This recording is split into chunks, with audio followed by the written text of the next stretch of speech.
Good morning. Oh, don't mind all my recycling and bags drying and stuff in the background there. Yeah, that's much nicer. Today, I am going to be making some sourdough, and I figured, well, today and tomorrow, and I figured I would make a quick video showing how I do it. So, many people's methods are different, but I try and keep it very simple. A lot of people who make sourdough insist that you need to weigh your ingredients, and I'm sure it works great for them. I prefer to bake by volume, so I use like cups, half cups, stuff like that instead. It's just much easier for me. I don't want to get too technical, too precise. I like to just bake the way I know how, so that's what I do. Anyways, I have a starter that I made myself about 2 months ago, so at this point it's pretty strong and makes pretty nice bread. Last night, so I got it here in my wick jar. So I got this at the secondhand store. I was pretty excited because these are really nice jars to use for starter. They, like when you feed it, it expands. So it's nice to have a lid that doesn't snap on. It just gently rests on there. So it's perfect for starter. Anyways, I fed it last night. I just keep a small amount in my fridge. And then when I'm ready to bake, I take it out the night before and I put half of a cup of water and a quarter of a cup of, wait, what did I say? No. Half of a cup of flour. I just use all purpose. Again, a lot of sourdough people will say you need to use like rye or whole wheat or bread flour. I just use all purpose and it works great. Anyways, I do half a cup of flour, all purpose, and a quarter of a cup of water, and I stir it to feed. I like to keep a thicker starter. I used to do equal amounts of water and flour, and my starter was pretty weak. When I keep a thick starter, it works much better. Or I think a dry starter is what a lot of people call it. Anyways, I fed it last night, and then I'm going to test to see if it floats. So I have a mat in my hair. I'm gonna get a little cup of water. I'm gonna put a spoonful of the starter, and if it floats, then that means that the yeast is active and it's ready to use. A lot of people say you don't need to follow the float test. It works really well for me, so I'm just gonna keep doing what I know. Let me show you my starter though. I keep looking in the wrong direction. I'm like, anyways, I do that in real life too. I don't make eye contact when I'm talking. I don't know. I'm all over the place. All right, so these clamps, I use these when it's in the fridge, but not when I am feeding my starter. So there's my weck jar. It's so cute. Oh, is that one of my hairs? Disgusting. Anyway, love this jar. So there's my starter. It's got lots of nice bubbles, so I'm sure it'll be good to go. And the coloring in there is because I fed it with whole wheat last week because I was out of all purpose. Oh, if you could smell it, it smells so nice and sour. I know some people probably won't like the smell, but I love it. Okay, let's get a cup of water and see if it floats, and then let's mix up some dough. All right, so I got a little cup of water here. I'm gonna get a little spoonful. I think my starter has almost doubled in size since feeding it. Woo. So it should be good, but let's see. It's very thick. It's hard to get off the spoon. Perfect. Yes, it's floating, so it is ready to use. Let me show you how I mix up my dough. So your starter can stay in the fridge the majority of the time.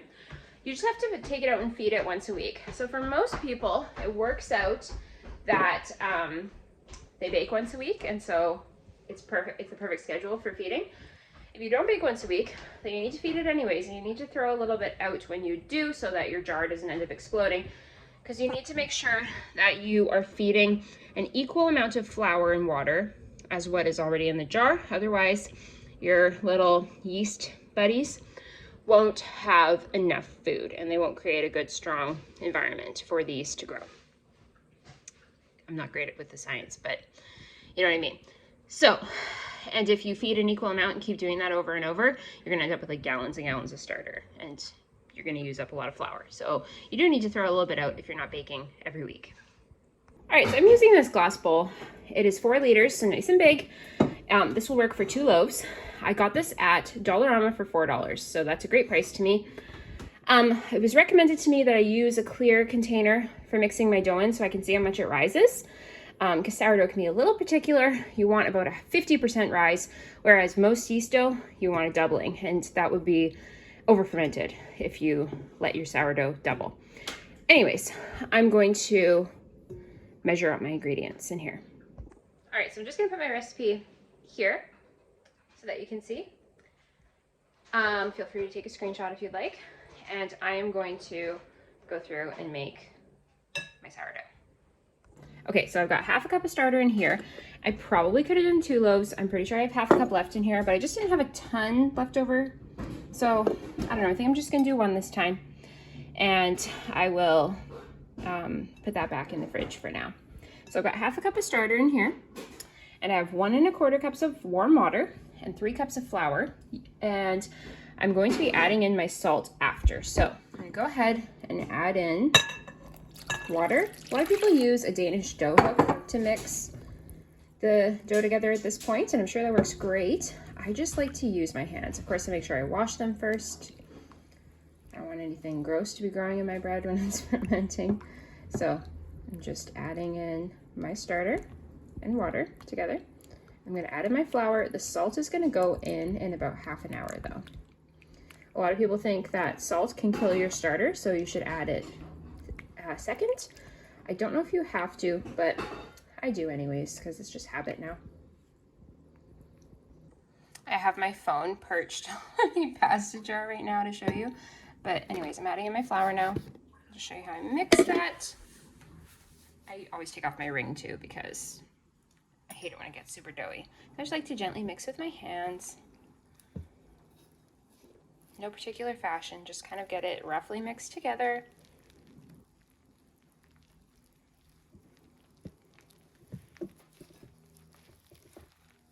Another reason why I like to add my salt second is because I mix my salt with a tiny bit of water. And so if it seems like my dough is a little dry, then I just add a little more water with my salt, like with my salt dissolved in it. And if my dough seems wet, I don't add as much water.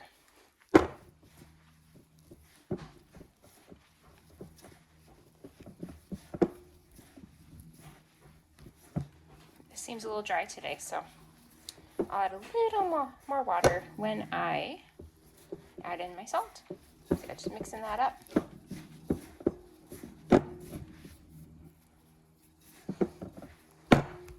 Just kind of squeezing to get it to all come together. Once it's more or less mixed together, I'm going to let it sit for about half an hour. And then I will add in the salt.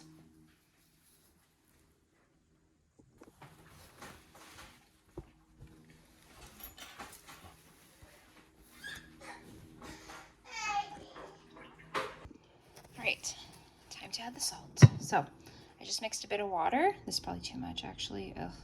With my salt. I'm just gonna add, oh yeah, this is way too much. Hang on a sec. Sorry about that. Back with less water. Salt is mostly dissolved in it. Again, my fingers are clean, so don't worry about that. But I'm gonna pour that on top and just mix it by hand.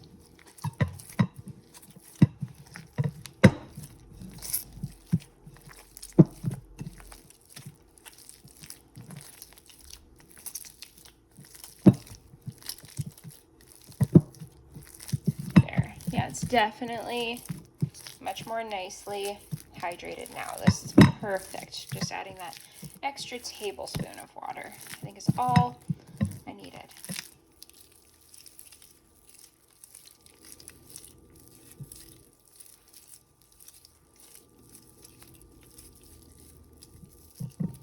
All right, so I'm just gonna let that sit for about half an hour and then do some stretch and folds and show you what those look like. Stretch and fold, set one. So you just grab, pull up as high as you can, fold it over, and repeat for all sides of the dough. This helps build layers in your bread. You don't have to knead it if you do this.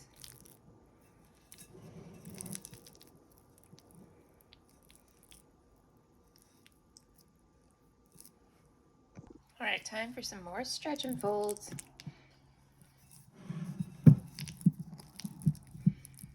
If you ever watch those ASMR videos on like TikTok, the sounds of the dough reminds me of those. So I'll do 2 more sets after this. It's got like a weird texture right now, but once it sits and ferments, it'll be perfect.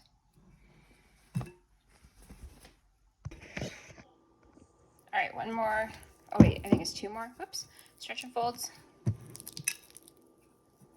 I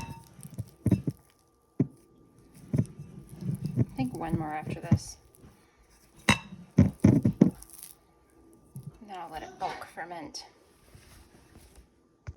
One more. The dough has kind of changed texture now. It's nice and like, I don't even know how to describe it. No, it's so sticky and like everything's sort of melding together now. All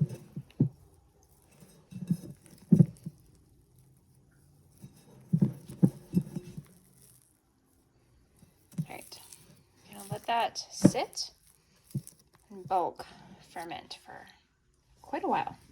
I think probably like 4 hours before I check it again. You want it to like go up by 50% or so.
Right, so it's the next morning. I just took the dough out of the fridge. Yeah, it's a weird shape because it didn't have room for a dish. So I just wrapped it in this and put it straight in the fridge. So I'm going to reshape it, but that's fine. It's also going to set it on the counter for a bench rest for about half an hour while the oven preheats. Turn on my oven and preheat it to 450. And then I'm going to put my Dutch oven here in to preheat. Important that you preheat it or it'll take forever to warm up and your bread won't cook evenly, bake evenly. So I'm gonna put that in, let that preheat. I'll show you what I do to shape the loaf again.